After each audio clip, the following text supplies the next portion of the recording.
Hello नमस्कार जय हिंद साथियों, आप सभी लोगों का एक बार फिर से स्वागत है संस्कार लर्निंग यूट्यूब चैनल पे।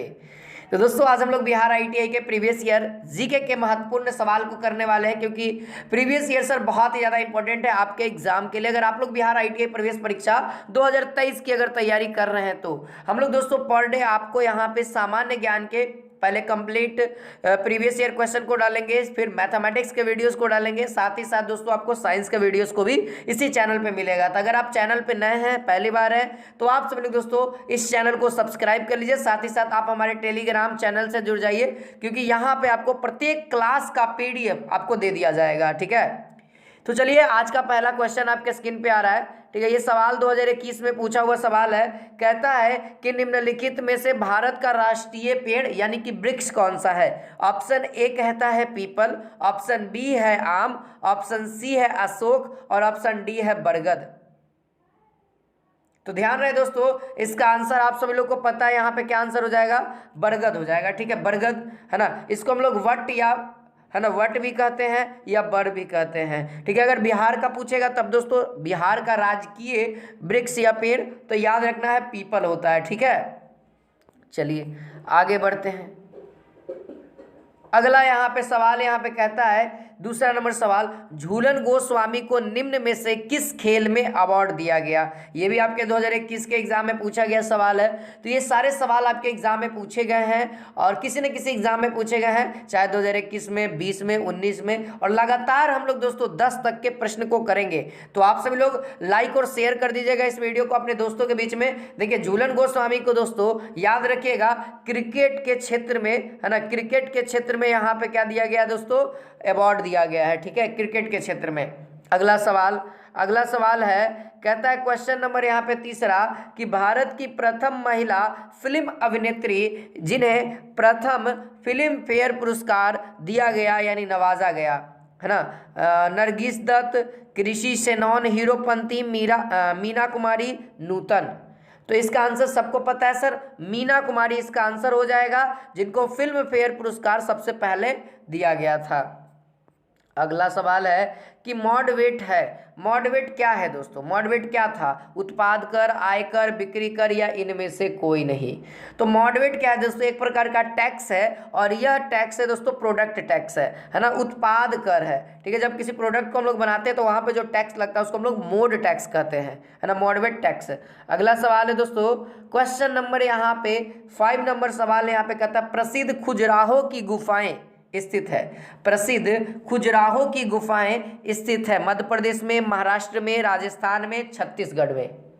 देखिए खजुराहो की गुफाएं, ये सवाल आपके एग्जाम में आया हुआ है, बहुत ज़्यादा इंपॉर्टेंट है मेरे भाई। इसका आंसर ध्यान रखेंगे क्या हो जाएगा, मध्य प्रदेश। क्या हो जाएगा मेरे भाई, मध्य प्रदेश हो जाएगा। अगला सवाल देखते हैं, है ना, इसी तरीके से हम लोग पूरे प्रीवियस ईयर क्वेश्चन पेपर को करेंगे। ठीक है, बांग्लादेश का जन्म कब हुआ, है ना, बांग्लादेश का जन्म कब हुआ।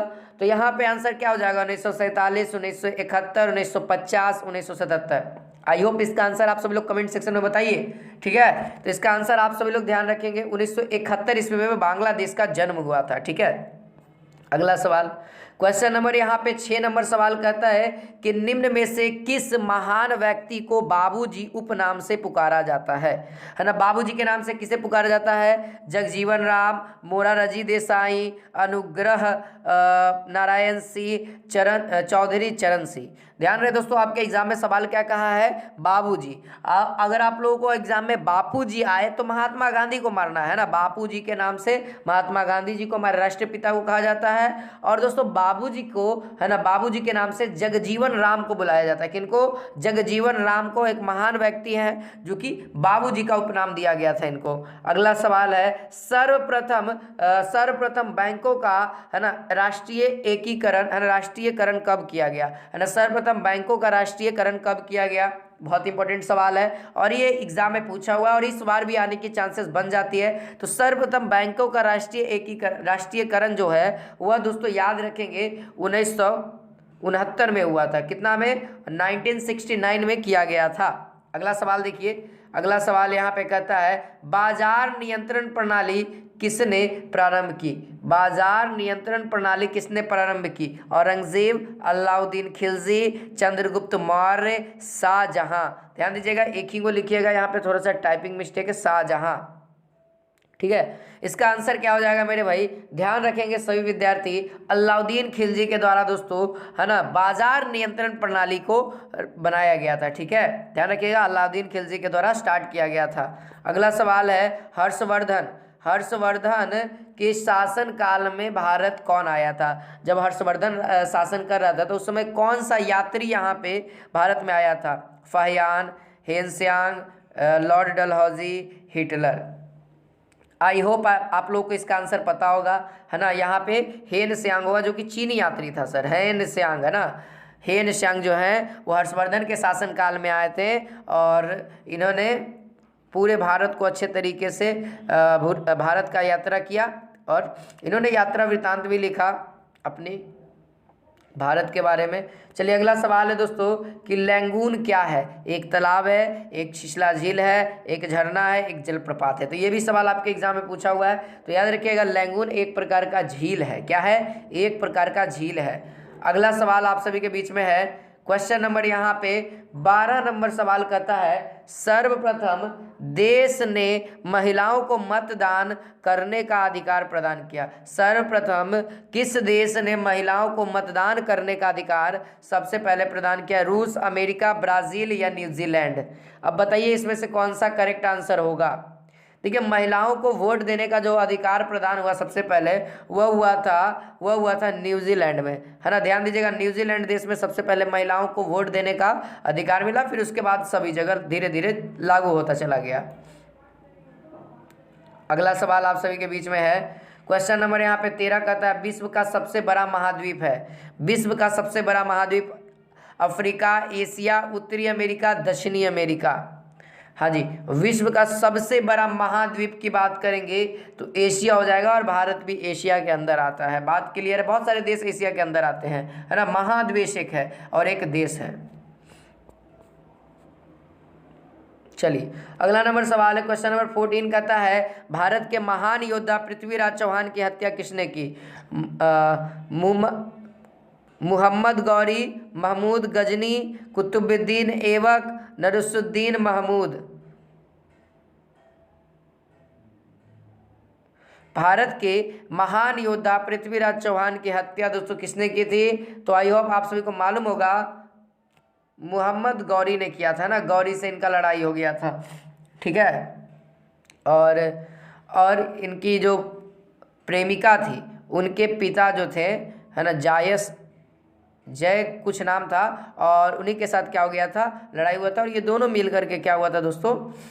पृथ्वीराज चौहान को मिल करके हरा दिया। इनके प्रेमिका के पिता जो थे वो और ये मोहम्मद गौरी। चलिए क्वेश्चन नंबर 15 यहाँ पे कहता है निम्नलिखित में से किस राज्य में जलोढ़ मिट्टी नहीं पाई जाती है? तमिलनाडु, मध्य प्रदेश, उड़ीसा, पश्चिम बंगाल। देखिए दोस्तों, जलोढ़ मिट्टी कहाँ नहीं पाई जाती है? तो इसका जो सही वाला आंसर हो जाएगा वो हो जाएगा तमिलनाडु में। कहाँ नहीं पाया जाता है? तमिलनाडु में। ठीक है, ध्यान रखेंगे, ऑप्शन नंबर ए हो जाएगा। अगला सवाल है, क्वेश्चन नंबर यहाँ पे 16 नंबर सवाल यहाँ पे कहता है कि अंतर्राष्ट्रीय हॉकी मैच की अवधि क्या है? अंतर्राष्ट्रीय हॉकी मैच की अवधि क्या है, यानी इंटरनेशनल लेवल पे जो हॉकी होता है उसका टाइम पीरियड क्या है? 90 मिनट, 17 मिनट, 70, है ना, 60 और 80 मिनट।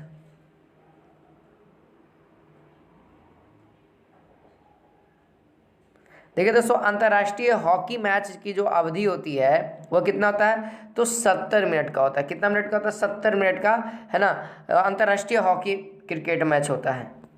अगला सवाल है, क्वेश्चन नंबर यहाँ पे 17 कहता है कि भारत के संविधान में कितनी भाषाओं को मान्यता दी गई है? भारत के संविधान में कितनी भाषाओं को मान्यता दी गई है? 14, 18, 16, 22। तो आई होप इसका आंसर आप सभी लोगों को पता है। भारत के संविधान में 22 भाषाओं को मान्यता दी गई है। कितनी भाषाओं को दोस्तों? 22 भाषाओं को। ये जितने भी सवाल है ना मेरे भाई आपके एग्जाम में पूछे हुए हैं, तो आप सभी सवाल को एक एक बार करते चलेंगे, कमेंट में आंसर बताते चलेंगे, ठीक है। और प्रतिदिन आपको हमारे इसी चैनल पर वीडियोस मिलती रहेंगी। भारत का उपराष्ट्रपति किसका पदेन सभापति होता है ना? भारत का जो उपराष्ट्रपति होता है वह किस मंत्रालय का या किस जगह का पदेन सभापति होता है? लोकसभा, विधानसभा, राज्यसभा, इनमें से कोई नहीं। ध्यान दीजिए, जो भारत का उपराष्ट्रपति होता है वह दोस्तों राज्यसभा का पदेन सभापति होता है। किसका? तो राज्यसभा का पदेन सभापति इसका होता है, ठीक है।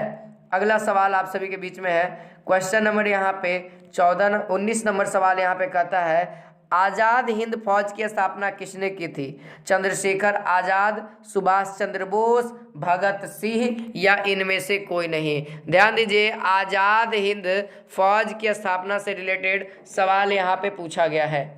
तो देखिए दोस्तों, इसका जो करेक्ट आंसर हो जाएगा, देखिए आज़ाद हिंद फौज की स्थापना इनमें से कोई नहीं हो जाएगा। जो जेनुइन में किया गया था वह किया गया था रास बिहारी बोस के द्वारा। किनके द्वारा? रास बिहारी बोस के द्वारा। रास बिहारी बोस के द्वारा, है ना, आज़ाद हिंद फौज की स्थापना की गई थी। अगला सवाल देखते, क्वेश्चन नंबर 20 यहाँ पे क्या कहता है कि किस राज्य के राजा की हत्या बाबर की सेना के द्वारा की गई थी? किस राज्य की राजा की हत्या बाबर के सेना द्वारा की गई थी? तो ध्यान दीजिए मेरे भाई, इसका जो करेक्ट आंसर हो जाएगा वह क्या होगा? हाँ जी, बहुत शानदार मेरे भाई, आप सभी लोग इसका आंसर बता रहे हैं, ठीक है। इसका आंसर क्या हो जाएगा दोस्तों? चंदेरी दुर्ग, है ना। चंदेरी दुर्ग राज्य की राजा की हत्या, है ना, बाबर के सैनिकों के द्वारा हो गई थी, ठीक है। तो इसका आंसर क्या हो जाएगा? ऑप्शन नंबर यहाँ पे डी करेक्ट हो जाएगा। तो आई होप आज की क्लास आप सभी को अच्छी लगी होगी, तो अपने दोस्तों के बीच में ज़रूर शेयर करिए। अगर चैनल पे नया है तो चैनल को आप सभी लोग सब्सक्राइब करिए, अपने दोस्तों के बीच में शेयर करिए, वीडियोस को लाइक करें। फिर मिलते हैं इसी के साथ नेक्स्ट क्लास में। जय हिंद, जय भारत, वंदे मातरम।